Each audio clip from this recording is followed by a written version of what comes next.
मरकुस रचित सुसमाचार 16वां अध्याय। जब सब्त का दिन बीत गया तो मरियम मगदलीनी और याकूब की माता मरियम और शलोमी ने सुगंधित वस्तुएं मोल ली कि आकर उस पर मलें।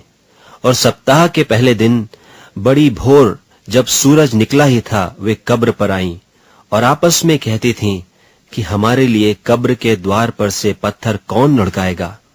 जब उन्होंने आंख उठाई तो देखा कि पत्थर लुढ़का हुआ है, क्योंकि वह बहुत ही बड़ा था। और कब्र के भीतर जाकर उन्होंने एक जवान को श्वेत वस्त्र पहने हुए दाहिनी ओर बैठे देखा और बहुत चकित हुई। उसने उनसे कहा, चकित मत हो, तुम यीशु नासरी को जो क्रूस पर चढ़ाया गया था ढूंढती हो। वह जी उठा है, यहां नहीं है। देखो, यही वह स्थान है जहां उन्होंने उसे रखा था।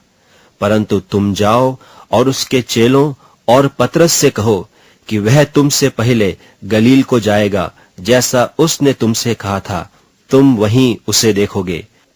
और वे निकलकर कब्र से भाग गईं, क्योंकि कपकपी और घबराहट उन पर छा गई थी। और उन्होंने किसी से कुछ न कहा, क्योंकि डरती थीं। सप्ताह के पहले दिन भोर होते ही वह जी उठकर पहले पहल मरियम मगदलीनी को, जिसमें से उसने 7 दुष्टात्माएं निकाली थीं, दिखाई दिया। उसने जाकर उसके साथियों को, जो शोक में डूबे हुए थे और रो रहे थे, समाचार दिया। और उन्होंने यह सुनकर कि वह जीवित है और उसने उसे देखा है, प्रतीति न की। इसके बाद वह दूसरे रूप में उनमें से 2 को, जब वे गांव की ओर जा रहे थे, दिखाई दिया। उन्होंने भी जाकर औरों को समाचार दिया, परंतु उन्होंने उनकी भी प्रतीति न की। पीछे वह उन 11 को भी, जब वे भोजन करने बैठे थे, दिखाई दिया और उनके अविश्वास और मन की कठोरता पर उलाहना दिया, क्योंकि जिन्होंने उसके जी उठने के बाद उसे देखा था, इन्होंने उनकी प्रतीति न की थी। और उसने उनसे कहा, तुम सारे जगत में जाकर सारी सृष्टि के लोगों को सुसमाचार प्रचार करो। जो विश्वास करे और बपतिस्मा ले, उसी का उद्धार होगा, परंतु जो विश्वास न करेगा वह दोषी ठहराया जाएगा।